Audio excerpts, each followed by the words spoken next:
What is going on, guys? Joey here today with Big Buddy, my brother Chris. We just got back from Malta Junior Worlds, IPF Junior Worlds. Really successful week for the team, and we're just going to kind of skim over some of the notable things from the whole event, really, and then we're going to answer some questions at the end. What's going on, Chris? How's the trip? How you feeling? Are you still jet lagged? How's it going, everyone? Glad to be here. Trip was really good. I'd worked at Sheffield earlier this year. That was a great experience, but this one definitely had, Sheffield was kind of like it felt like a private invitation to like the best of the best open people, right? Certainly top percentage. And then being at this one, it was like this is that new wave that's coming up, but from the entire world. And there's a lot of great findings and learnings. Definitely learned some more. Great experience. Yeah, it was wonderful. I had a great trip, great experience. Got some good reps in, and I am not jet lagged. You are not you are not jet lagged. I, I actually I stayed on this time even when we were out there. Like my mind and brain was Yeah, I still know. on I know. home time. I know. We stayed in the same room. I know. Fuck. Um just to kind of go through some of the notable performances. Sorry. Okay, let me just look at my phone here. Let's see. So Austin Nikolai, he's been coached by Chris for how long? We're coming up right on 4 years. 4 years. So it was really cool to see him work his way all the way up to get to the world level. And then his third deadlift was actually for the open world record. So that was really cool. He ended up missing it, but he did win gold in the 66 kg juniors by like a large margin. It was not close. He took gold in the squat. I mean, you guys can go through on my Instagram. You guys will see all like the individual like lifts and stuff like that. I'm just gonna point out some of the golds, I guess. So Austin Nikolai took gold. Um, I actually had best lifter in the men and women for the juniors. Uh, Reagan got it for the 105 juniors. Crazy performance. And then Alba's been working with me for a couple years now. I felt that this meet was a culmination of just like competing together, making small adjustments after each meet, and then finally putting it together on the platform and having this like super meet. She actually totaled right under the world record, like 3 kilos under the world record. She was very close, like 2 kilos away from, I think it was like Leah's best performance or something. And then she beat the open total from earlier this year. So, I mean, she's there now. She is a junior lifter that we successfully got to that open level before the open. So I'm really, really happy with that. Um, she competed like three or four times in 4 months or 8 months, something like that, 6 months, something like that. I have to look. Um, and we were able to like improve and get better like at each one and drop a weight class and add 1,000,000 kilos to the bench. So it was like really, really crazy. So really proud of her, proud of everybody actually looking at this list. Um, Daisy, Kaya, Haley. Haley was able to really turn it around from nationals. She had a really rough meet at nationals. She had a lot of like unpowerlifting related health problems. She had to go to a bunch of doctors, get a bunch of tests, and we're just kind of still figuring that out. But she was able to really turn it around. She had a little scare with the weight cut, but Chris was able to help her at the very, very, very last minute. I was literally in a session before. I kept coming outside to like check on her, and it was like really close. Um, I got to handle Andrew Blackwood for the first time. I've been working with him since he was 19, so that was really, really cool. I got to meet my man Bjarn, who took third. I mean, that's just kind of the skim over. You guys can check my Instagram for like the official like results and breakdown. I want to give a shout out to Will and Trey. I hit up Trey before the meet and was like, "Yo, I'm gonna be there. I don't have anyone that day. Do you want me to help Will?" And I'm really glad that I did because you always want to have someone that kind of knows the lifter handling them if possible. If not, you got to give the handler information so they can do the best that they can. But I've been working with Trey for years, so it was like an easy transition, or an easy pickup, I guess you could say, for the day. Um, for those that don't know, so me and Chris handled the lifters that we know, regardless of what country, right? So if I work with these lifters, I'm going to help them. I worked with one of Grant's lifters, I worked with one of Trey's lifters, but I worked with all the lifters that I knew, and I was free to assist other countries based on the relationship that I had with the lifters, and I also let my federation know that I was going to be doing that, and they signed off on it. I want to give a big shout out to John Burford, who was the Powerlifting America Junior head coach. He was super easy to work with. He was very helpful, and he didn't he was just great. Like he was just an John easy was awesome. he was just an easy guy to work with, and showed he respects the relationship with us and the lifter, so we were able to really do what we needed to do.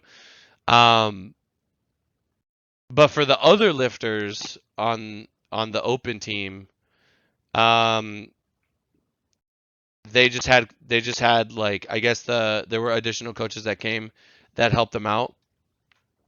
But I mean that's not every lifter is going to have their personal coach there. And I think they did fine for the most part. It's just that the lifters, like a lot of the lifters that come there, they're just like not prepared. They're like sub juniors. They've never done a world meet. They don't know how they like not only are they traveling overseas, so you got to take a little bit off the top.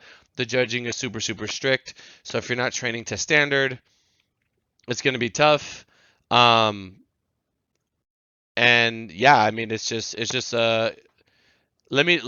talk about that a little bit, Chris. Let me know how coming in with Austin, this is his first international level meet like this.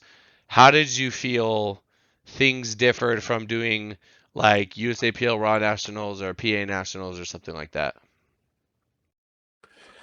So for our juniors at Junior Worlds, Austin, I felt like just from being able to shadow you and all the information that I've been reluctant and had the opportunity to have, there was like so much that we were prepared for, and I just made sure that Austin was equipped with that as well. And we literally took care of every single detail possible.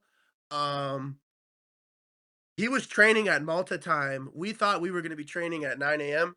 or 9 a.m. Malta time. So we had him training as close to that time as possible. We had him awake during the time that the sun was up in Malta. So he was going to sleep at 8 p.m. Wisconsin Central Standard Time, and he was waking up at 4 a.m.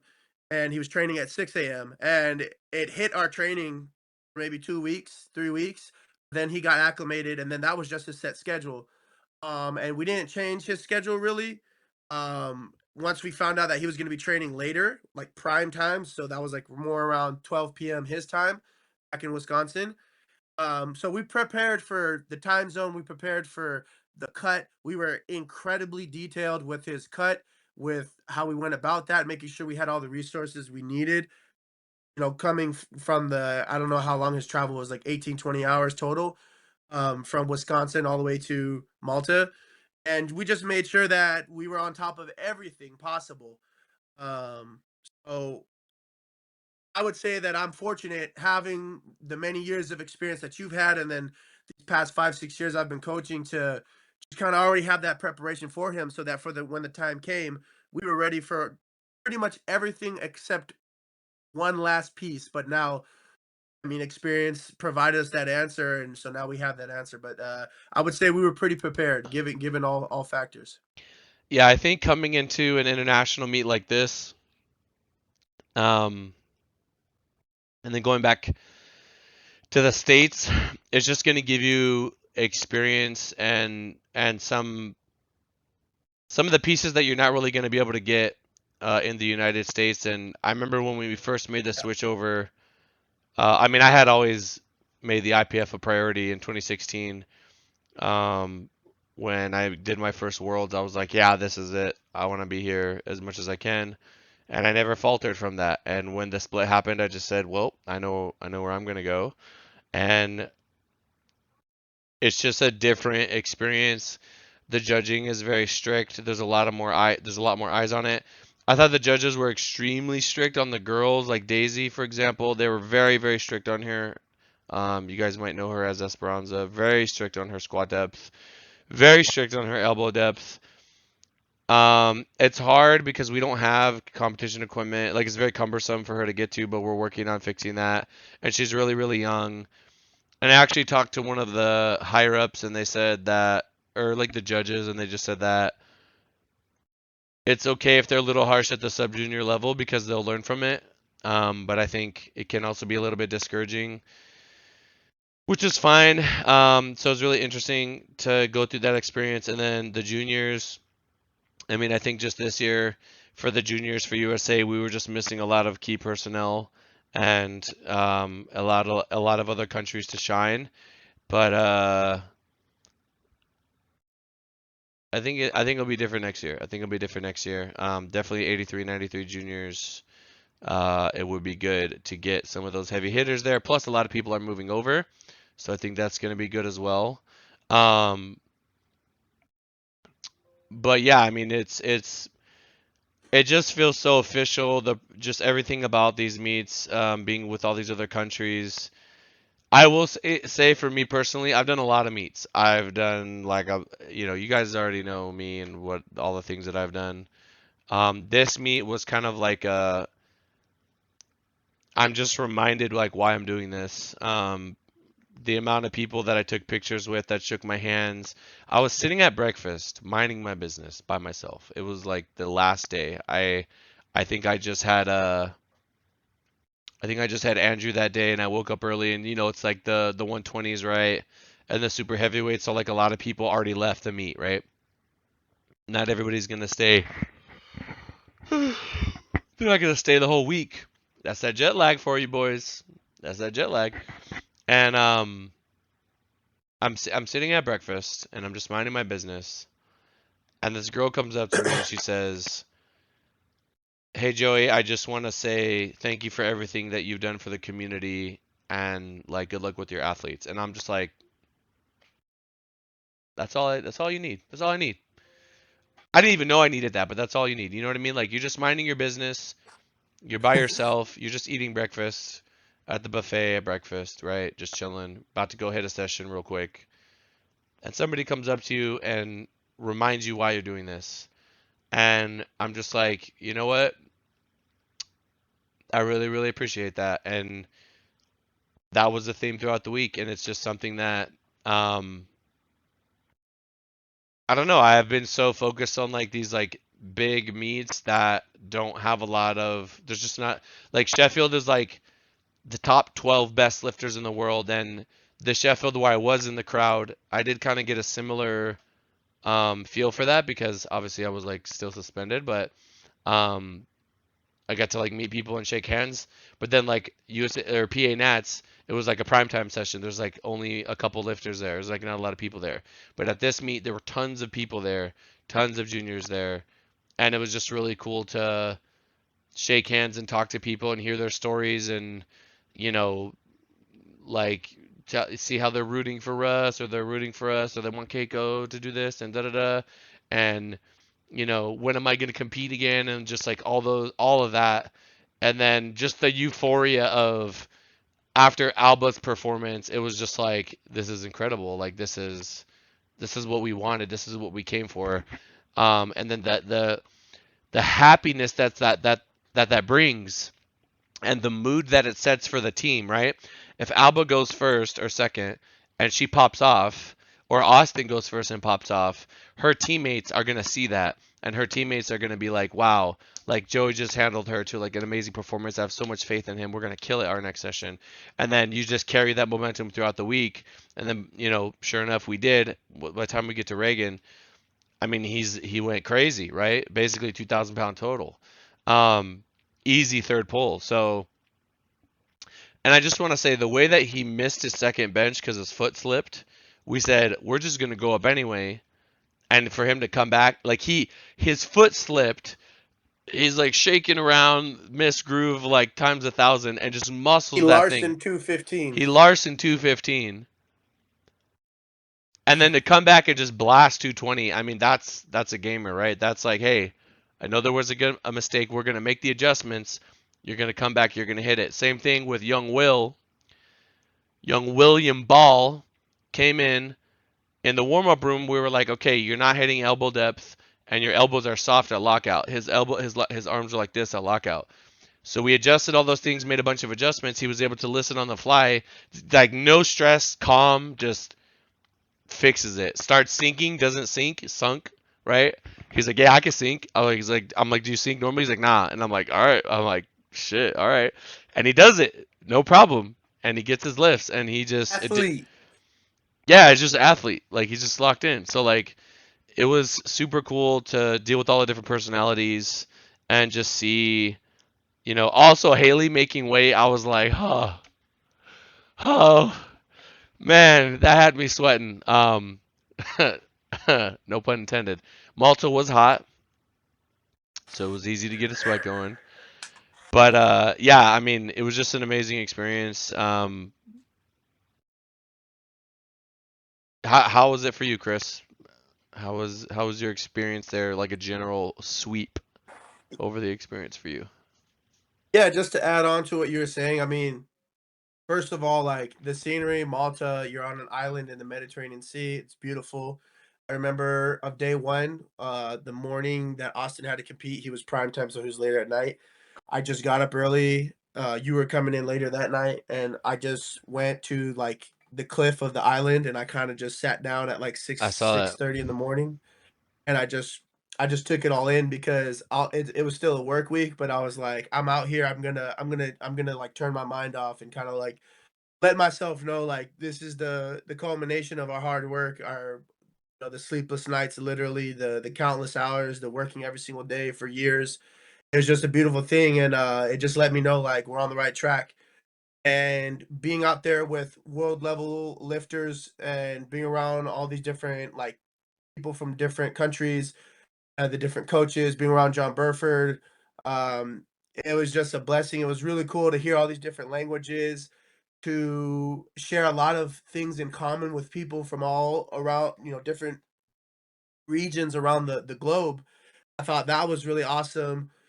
We talked about anime, we talked about sports, we talked about our culture. They asked me a lot about our politics and their politics. They just talked a lot about life and stuff, and we laughed and we bonded, and it was just like those type of experiences are priceless. And definitely want to tell all the people who I spoke to, from whether it be Rome, Italy, Japan, from Israel, whether it be from lifters from Brazil or Germany. It was just crazy, like all over the place, and it was just so much fun.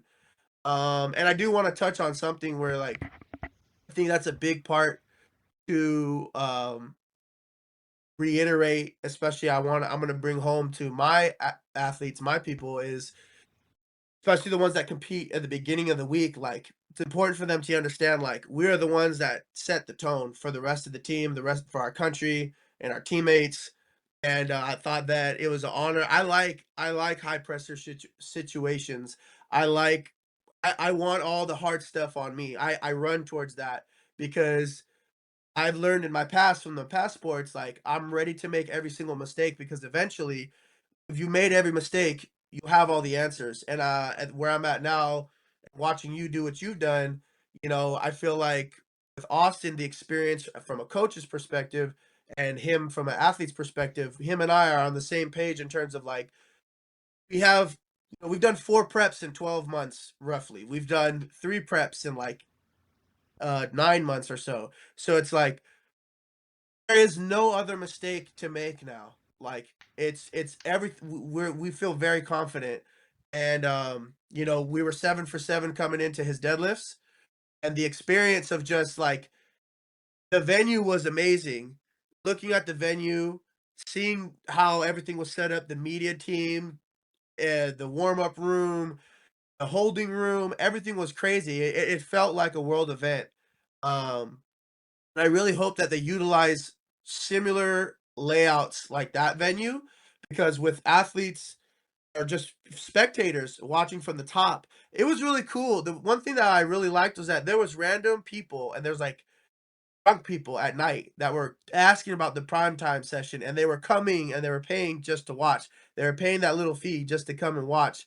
There was people that didn't know anything about powerlifting, but they were coming in and they were enjoying the sport. And I thought that was awesome. And I think how you set up the venue and what type of venue layout you pick is also very important. But yeah, the whole experience from just being a human to being a coach to all that stuff. The experience was amazing. It was new, it was refreshing, and I'm looking forward to it every single year. Yeah, I mean, I love doing worlds. I Yeah. don't know how to say it. Assuming assuming everything's good, I should be there next year. Oh, and I did want to say that I don't know, other countries have their own like methods. I'm sure their country might help those coaches come out and help. But to our coaches that volunteered their time to come help for the United States specifically, uh, you know, they got to pay their own way, and that is not an easy thing to do. But it is tough, and I want to shout out Mateus for helping us. He definitely was like very just willing to do whatever I needed in terms of helping with loading and random little information or little things that I needed. He would do that, and I'm very thankful for him to be there. And I'll be looking forward to trying to utilize him if I do need an extra pair of hands. And I am overseas. Also, you, Chris, helping me out with my sessions. I really appreciate that. Um, getting extra reps in, just being involved. What else was I gonna say? Yeah, shout out to the coaches, and then I don't know if we will ever get to the point where the federation could just pay for everyone, but that would be sick. Um, what else? What else? What else? Also, just wanted to, I don't know if you touched on it. I have kudos to the New Zealanders because every time they have to travel, they got to do it the hardest, right? They got like the hardest travel out of everyone. Um, and so anytime they come in and they hit a crazy performance, it's just like you guys got it locked in. You That's got the that itch. excuse. Yeah, Yeah, yeah, you yeah. got, you tell, it makes us wonder what if we have a meet there? I will say though that if we ever get a Worlds in the US, like Costa Rica is going to be the time for the US to pop off cuz we're going to have that Junior time Worlds, yeah. well that time zone will be a little easier.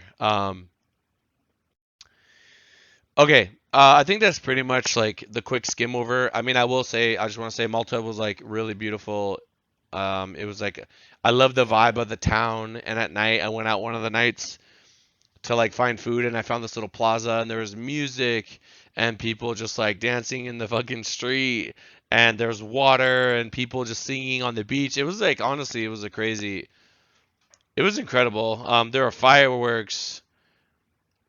It was It was nuts. So that was really, really cool. I do have some questions here that I wanted to touch on. Um, that I asked, and a lot of the questions were, what were your highlight? What was your highlight of Junior Worlds? Chris, I'll go with you first. What was your highlight of Junior Worlds? Um, I'm not gonna be all queasy here, but there was a moment where I mean, you probably didn't even think about this. There was a moment where it was really surreal because I'm like, obviously, you and I only know where we've come from, and I'm like, I'm on a Mediterranean island at a world event with my brother, and I remember we're just two kids from North Hollywood, California, and like, look what our career is, opportunity that you've provided all of us coaches on the staff, and you've given us a platform to learn, to grow, to improve.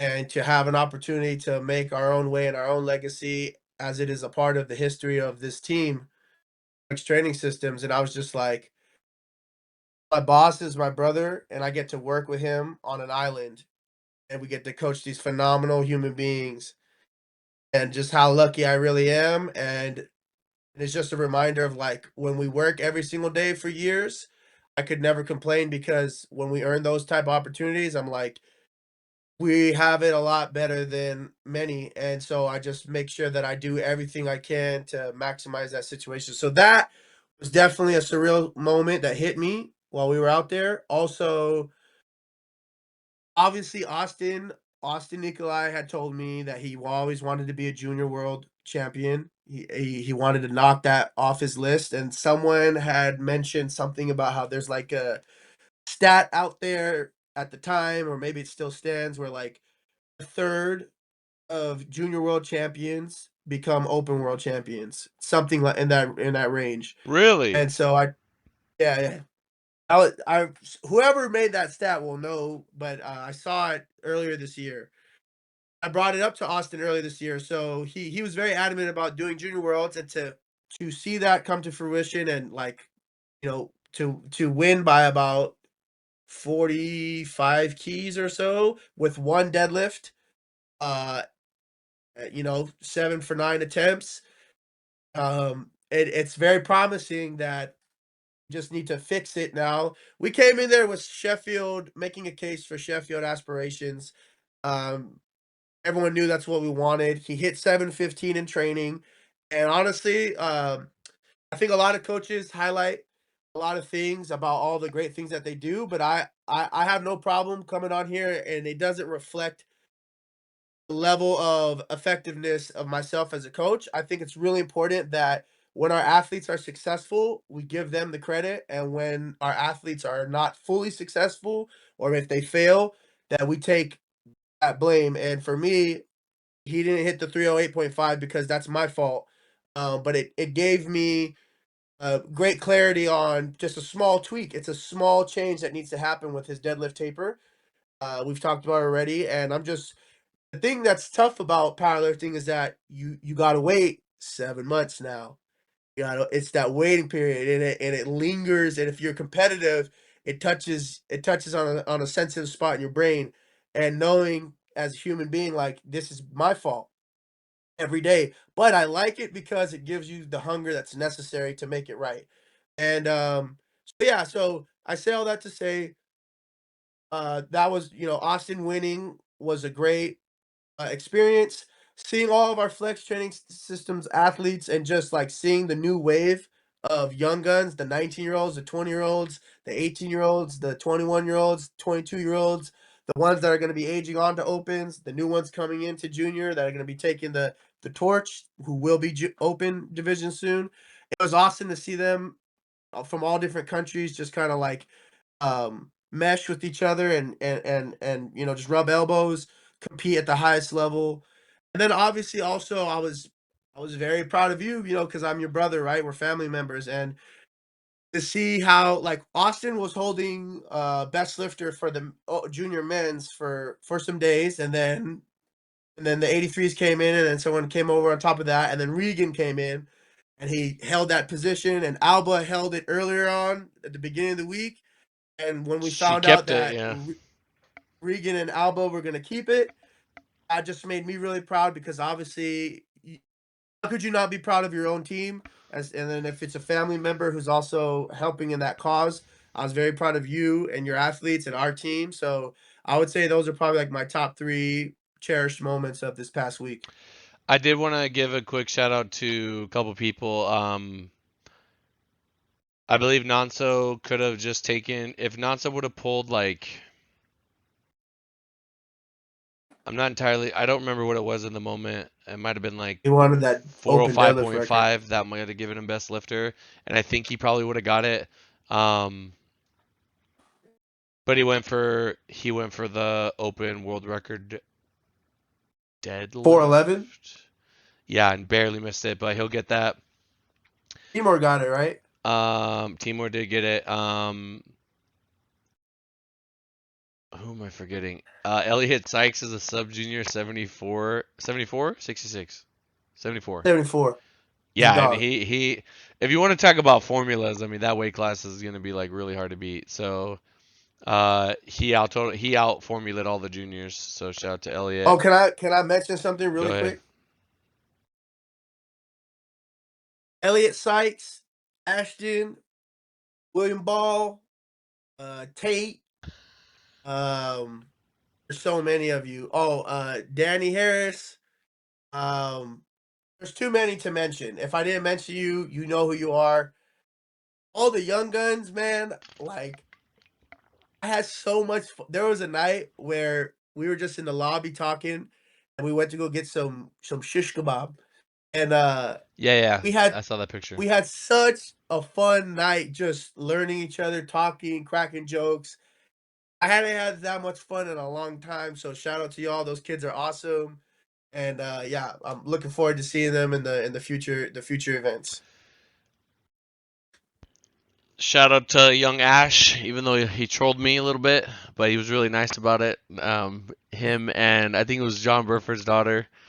They were just having fun. Honestly, the kids like they remind me that at the end of the day, it's about. I mean, it's about having fun, but it's also about handling business. My moment. Fuck, there's so many, man. I was really, really happy for Alba. I was really happy for Regan. I was really happy when Bjarn hit that third squat. Um, Tuan being able to get the biggest deadlift. Like I don't know, there were so many moments. I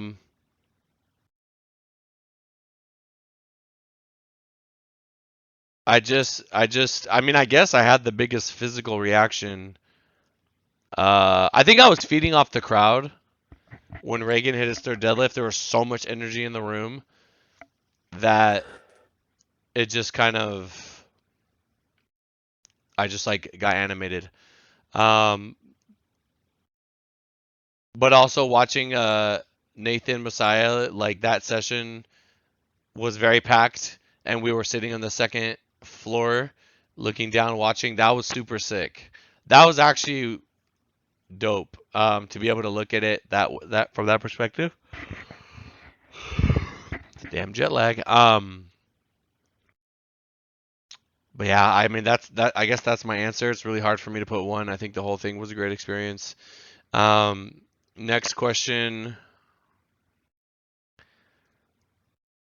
What was your biggest takeaway from the juniors? Is there hope for the future of powerlifting? What? You want me to answer first? Yeah, go ahead. Um, my biggest takeaway from the juniors, um,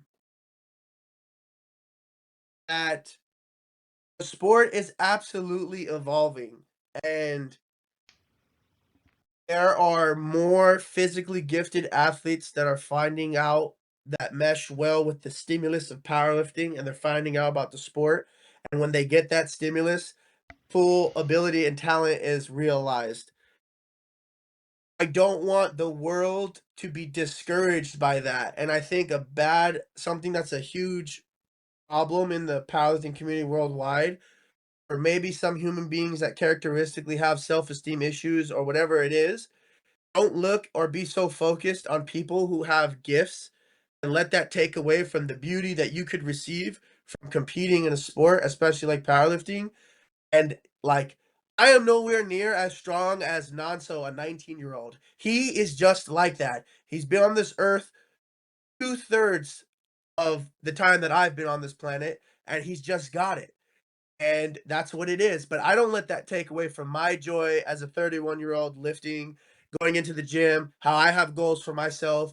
Even though my priority is my roster, I still am competitive and I want to be the best that I can be. I just understand that I provide more impact as a coach. So I don't like those things take away from me. I still, as a lifter, which you could argue is non-existent, I still go into the gym with passion. Oh, Why does he I keep doing still that? with Why does he passion. keep doing that? I still go into the gym with passion, with enthusiasm. I get to see my team. I make sure I keep the energy up with my team and I push my team. And I don't let it take away from anything in my experience as a lifter. So I think that's something I really wanted to share. Another thing too, on top of that, is that and it's getting tougher. And we had an outlier conversation in the community not too long ago. And let me tell you, like, there's more Nonsos coming. There's more Russell Orhis coming. There's more Perkins coming. There's more Elliot Sykes coming. William Balls. They're coming, and that's what it is, and that's reality. But don't let that take away from what you can do for yourself in this sport. Just give your best and enjoy it because there's a lot more to the sport than just low hanging fruit stuff like totals and things of that nature. Now, grant, don't let this take away from the sheer fact of we're always working to be the very possible best we could be. Winning is incredibly fun at your journey. I think that would be one of the big takeaways for me. Um, how? Okay, this next one. I mean, I'm that was a great answer. I don't think I need to answer that one. I'll do this one and then I'll talk. We can both answer this last one. Um, maybe we'll do two more. How do you handle the pressure of coaching so many of the world's best? This is coming from another coach that I met there. She was very good. She was working all week. Um, how do I handle the pressure? Well, I guess you just kind of get numb to it over time and you understand that. I mean, I mean, when I came into coaching at this level, I was already working, like I was working with John Hack, right? So like I already had, I, w- I already had a lot of eyes on everything that we were doing. And then when he performed, and then Russ came in, like everybody was always watching everything that we were doing. So like I'm kind of used to it, and I mean, I don't know, how do I deal with it? Just do it a lot.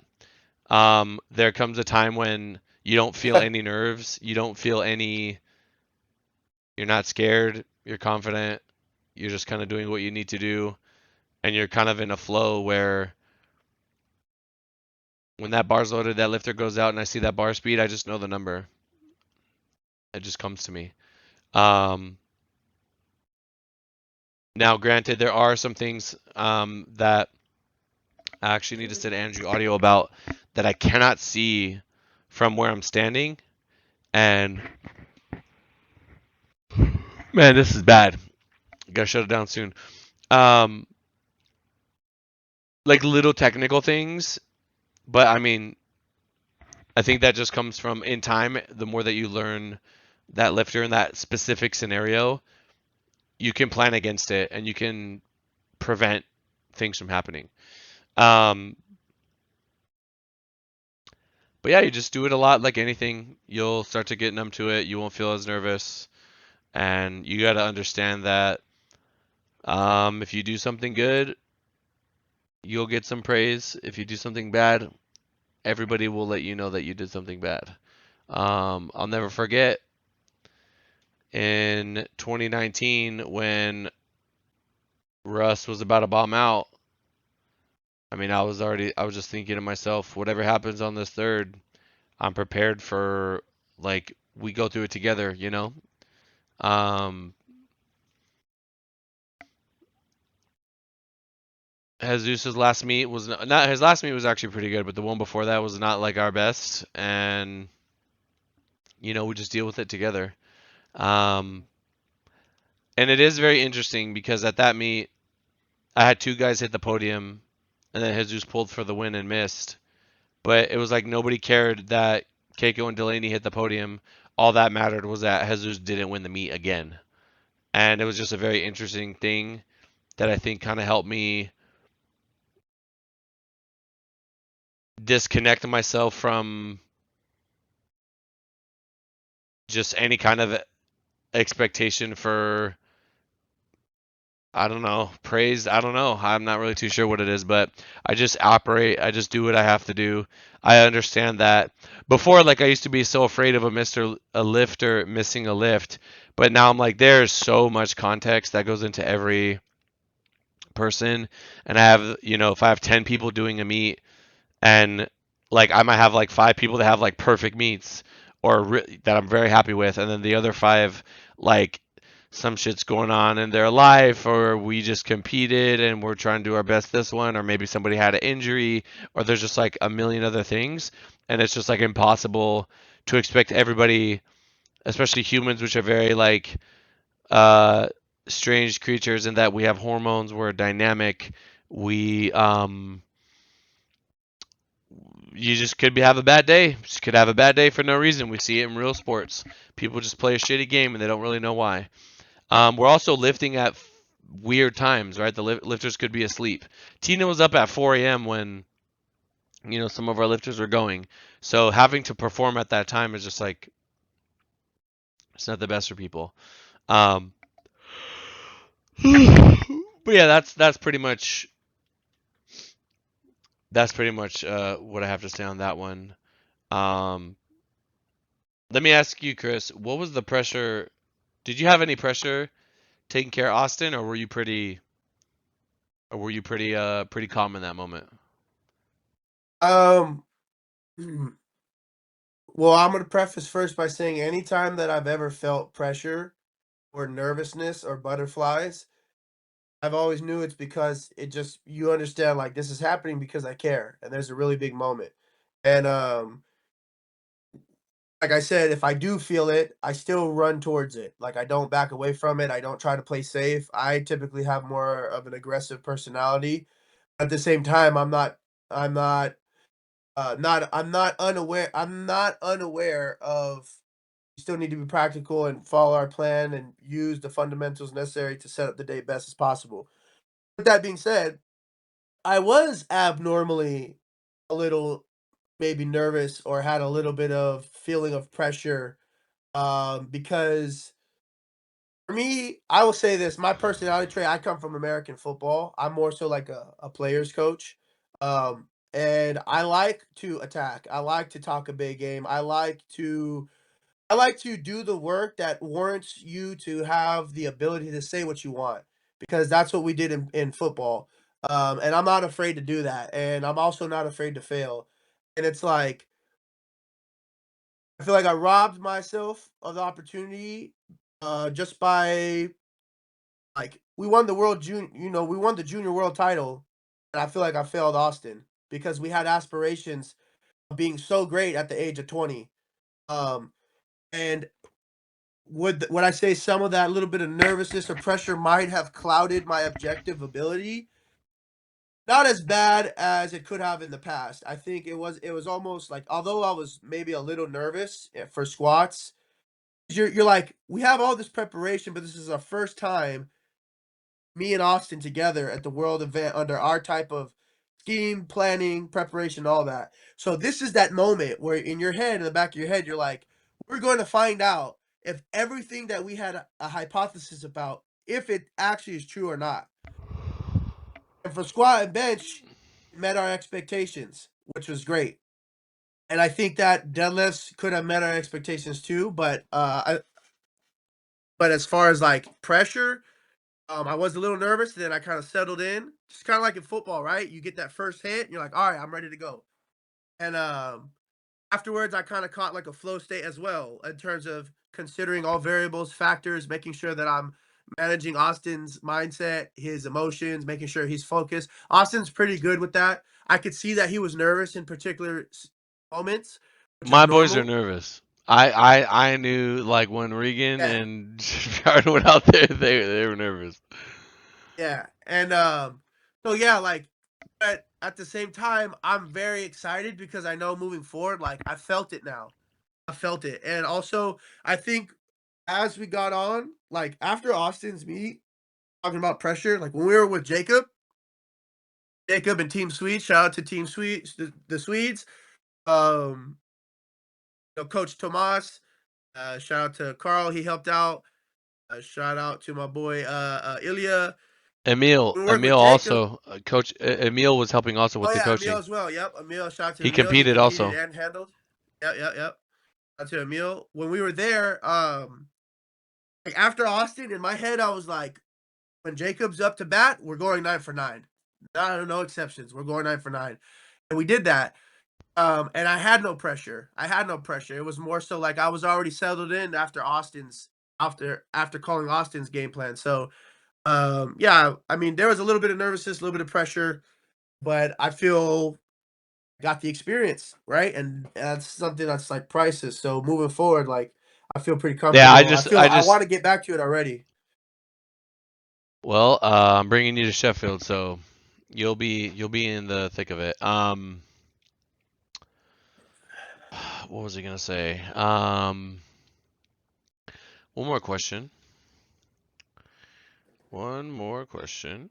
Um, they asked, what is the difference we saw between the competitors and the number ones in the weight classes? So basically, like, what did the winner of the weight class have that maybe second, third, or fourth place didn't have? Um, I can give my perspective. Well, with Austin, he had built a relationship with you for 4 years. He obviously, I have your back as well. He had all that experience coming in. You're going against these young kids. He's already got a ton of experience behind him getting to that first world meet. It becomes a smoke show, right? He just wins. Um, Same thing with Alba. She's done. I really pushed her to do open because I wanted her to get that experience. So when we did juniors, it'd be a piece of cake. She had a pretty competitive class. I thought Jade was gonna do it, and then she pulled out the day before, which was crazy. I hope she's okay. But we were ready. We were like, okay, like this is gonna be a battle. And I think her doing open worlds really prepared her mentally for that. Um, so just like experience. Then again, I had lifters like Reagan, who I think that was his first international.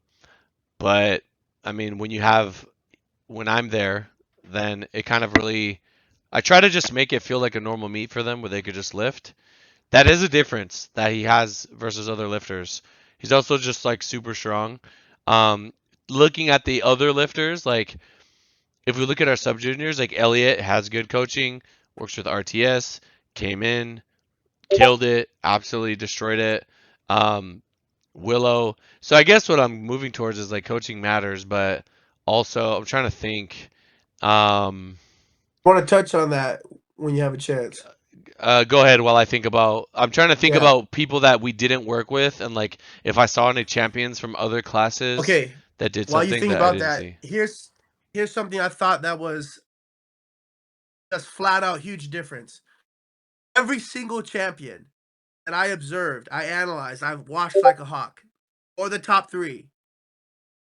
There was no questioning in the plan for the day. There was no questioning of the coach. There was no question. There was no nervous. There was like complete conviction in the coach's plan. There was teamwork and chemistry amongst the lifter and the coach and the staff that was assisting. But at the same time, all champions, they came in and they just executed. There was no question about it. With the ones that I'm obviously not going to say any names, but with some lifters that were nominated on had high nomination rankings and underperformed under that, whether it be a little bit or significantly, there was a lot of skittishness, if you will. There was a lot of questioning. There was a lot of uncertainty. There was a lot of just, I guess, lack of experience, but also there just wasn't like cohesiveness amongst between the coach and the lifter. And I think that stands out, right? Because I've also coming from a different sport and coaching in that sport in football for 7 years and playing for 13 years.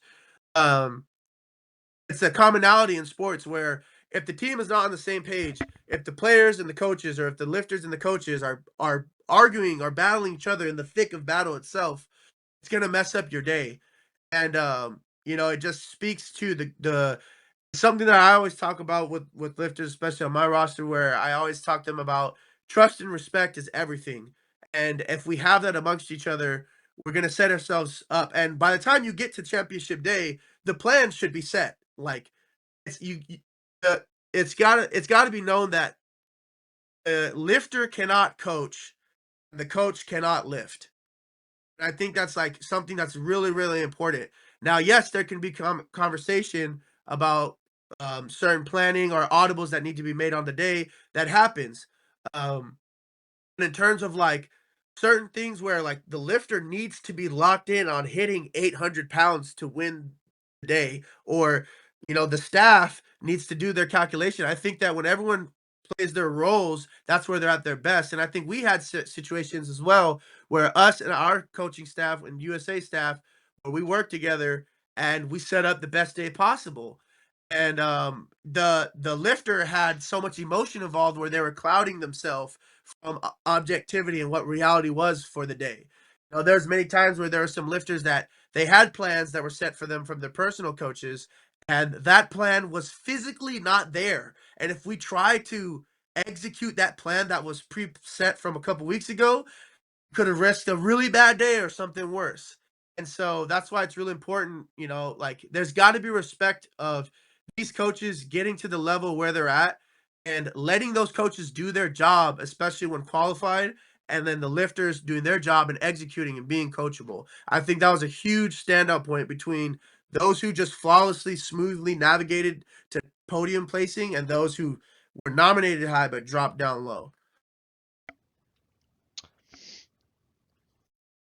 So confidence, somewhat some experience. Confidence can come from your preparation. I think that is all important when it comes to being a champion and executing on the day. Um,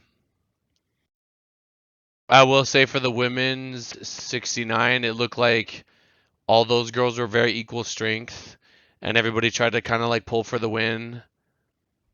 And um, sometimes you get screwed by lot number. It's that close. Just whoever gets to go last gets to chip it. So, but yeah, I mean that's pretty much it. I think we'll cut it there. We'll make it a clean hour. Thank you guys if you made it this far. If you guys want to get a hold of Chris, Chris, what's your Instagram name? The official big body. On Instagram, I'm JoeyFlex7. Obviously, you guys are here. You guys know me. Yeah, it was a great experience. Looking forward to continuing to build um, and contribute, especially to this meet. And we have a couple local meets coming up, and then we have Sheffield. So maybe we'll get on here and talk a couple times. If you guys enjoyed this format with me and my brother, and would like to see more of him and us together like this, please let me know in the comments down below. Perhaps this was a podcast that we just started and we didn't even know it. Anyway, I'll see you guys in the next one. Say peace, Chris.